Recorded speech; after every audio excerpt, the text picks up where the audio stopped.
नमस्कार विद्यार्थियों। आज हम हिंदी की कक्षा 10वीं की पुस्तक के गद्य भाग की सीरीज में अगले पाठ को पढ़ते हैं, जिसका नाम संस्कृति है।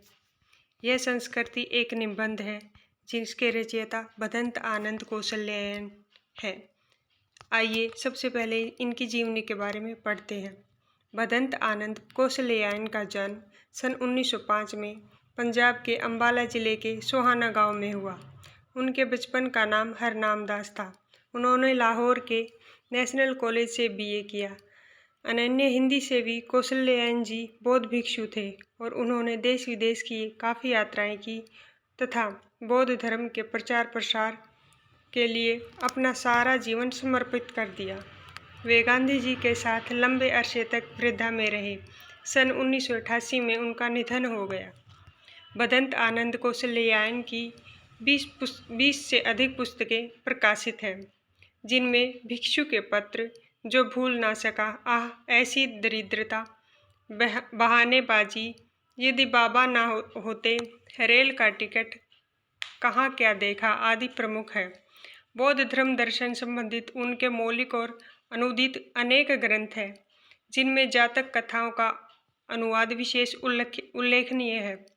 देश विदेश के भ्रमण ने भदंत जी को अनुभव की व्यापकता प्रदान की और उनकी सृजनात्मकता को समृद्ध किया। उन्होंने हिंदी साहित्य सम्मेलन, प्रयाग और राष्ट्रभाषा प्रचार समिति, प्रज्ञा के माध्यम से देश विदेश में हिंदी भाषा के प्रचार प्रसार का महत्वपूर्ण कार्य किया। वे गांधी जी के व्यक्तित्व एवं कर्तृत्व से विशेष प्रभावित थे। सरल सहज बोलचाल की भाषा में लिखे उनके निबंध, संस्मरण और यात्रा वृत्तांत काफ़ी चर्चित रहे हैं। अब इस निबंध की कुछ लाइनों को समझने का प्रयास करें। संस्कृति निबंध हमें सभ्यता और संस्कृति से जुड़े अनेक जटिल प्रश्नों से टकराने की प्रेरणा देता है। इस निबंध में भदंत आनंद कौशल्यायन जी ने अनेक उदाहरण देकर यह बताने का प्रयास किया है कि सभ्यता और संस्कृति किसे कहते हैं। दोनों एक ही वस्तु हैं अथवा अलग अलग। वे सभ्यता को संस्कृति का परिणाम मानते हुए कहते हैं कि मानव संस्कृति अविभाज्य वस्तु है। उन्हें संस्कृति का बंटवारा करने वाले लोगों पर आश्चर्य होता है और दुख भी।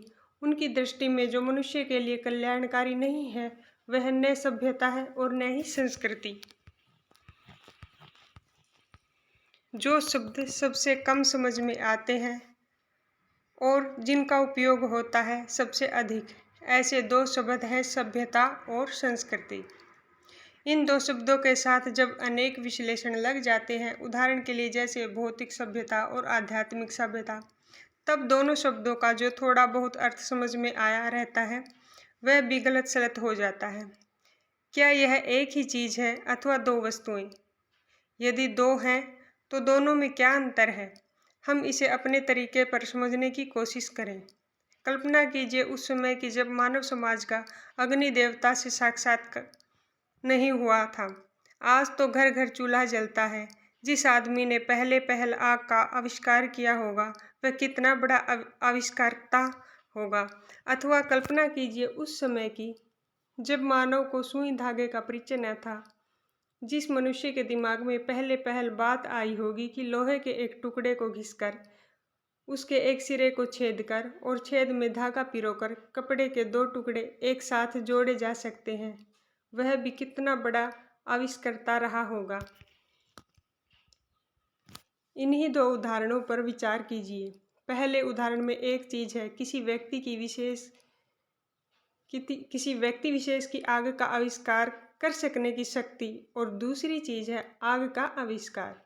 इसी प्रकार दूसरे सुई धागे के उदाहरण में एक चीज है सुई धागे का आविष्कार कर सकने की शक्ति और दूसरी चीज है सुई धागे का आविष्कार। जिस योग्यता, प्रवृत्ति अथवा प्रेरणा के बल पर आग का व सुई धागे का आविष्कार हुआ, वह है व्यक्ति विशेष की संस्कृति। और उस संस्कृति द्वारा जो आविष्कार हुआ, जो चीज़ उसने अपने तथा दूसरों के लिए आविष्कृत की, उसका नाम है सभ्यता। जिस व्यक्ति में पहली चीज़ जितनी अधिक व जैसी परिष्कृत मात्रा में होगी, वह व्यक्ति उतना ही अधिक व वैसा ही परिष्कृत आविष्कारता होगा। एक संस्कृत व्यक्ति किसी नई चीज़ की खोज करता है, किंतु उसकी संतान को वह अपने पूर्वज से अनायास ही प्राप्त हो जाती है। जिस व्यक्ति की बुद्धि ने अथवा उसके विवेक ने किसी भी नए तथ्य का दर्शन किया, वह व्यक्ति ही वास्तविक संस्कृत व्यक्ति है, और उसकी संतान जिसे अपने पूर्वज से वह वस्तु अनायास ही प्राप्त हो गई है, वह अपने पूर्वज की भांति सभ्य भले ही बन जाए, संस्कृत नहीं कहला सकता। एक आधुनिक उदाहरण लें। न्यूटन ने गुरुत्वाकर्षण के सिद्धांत का आविष्कार किया। वह संस्कृत मानव था। आज के युग का भौतिक विज्ञान का विद्यार्थी न्यूटन के गुरुत्वाकर्षण से तो परिचित है ही, लेकिन उसके साथ उसे और भी अनेक बातों का ज्ञान प्राप्त है, जिनसे शायद न्यूटन अपरिचित ही रहा। ऐसा होने पर भी हम आज के भौतिक विज्ञान के विद्यार्थी को न्यूटन की अपेक्षा अधिक सभ्य भले ही कह सके, पर न्यूटन जितना संस्कृत नहीं कह सकते। आग के आविष्कार में कदाचित पेट की ज्वाला की प्रेरणा एक कारण रही। सुई धागे के आविष्कार में शायद शीतोष्ण से बचने तथा शरीर को सजाने की प्रवृत्ति का विशेष हाथ रहा। अब कल्पना कीजिए उस आदमी की जिसका पेट भरा है, जिसका तन ढका है, लेकिन जब वह खुले आकाश के नीचे सोया हुआ रात के जगमगाते तारों को देखता है, तो उसको केवल इसलिए नींद नहीं आती क्योंकि वह यह जानने के लिए परेशान है कि आखिर यह मोती भरा थाल क्या है। पेट भरने और तन ढकने की इच्छा मनुष्य की संस्कृति की जननी नहीं है। पेट भरा और तन ढका होने पर भी ऐसा मानव जो वास्तव में संस्कृत है, निठल्ला नहीं बैठ सकता।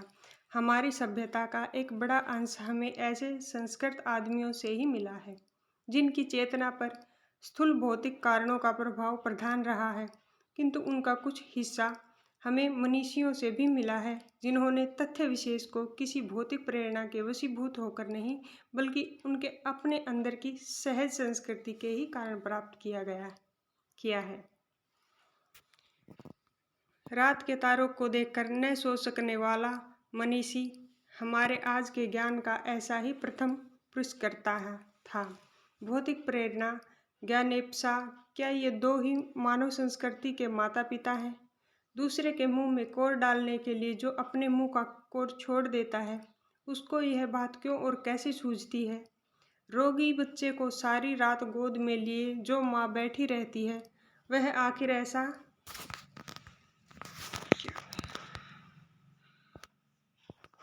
आखिर ऐसा क्यों करती है?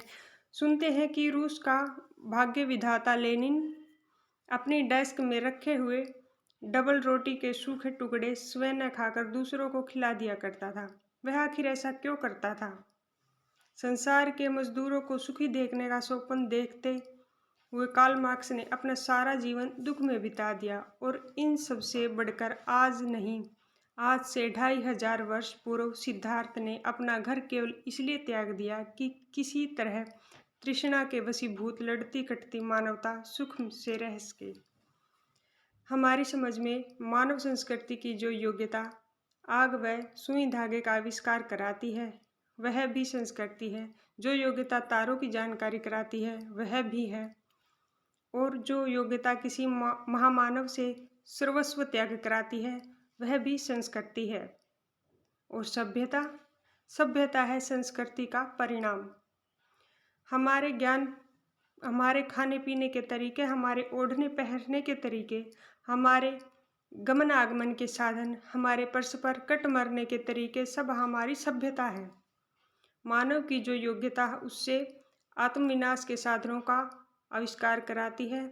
हम उसे उसकी संस्कृति कहें या असंस्कृति। और जिन साधनों के बल पर वह दिन रात आत्म विनाश में जुटा हुआ है, उसे हम उसकी सभ्यता समझे या असभ्यता।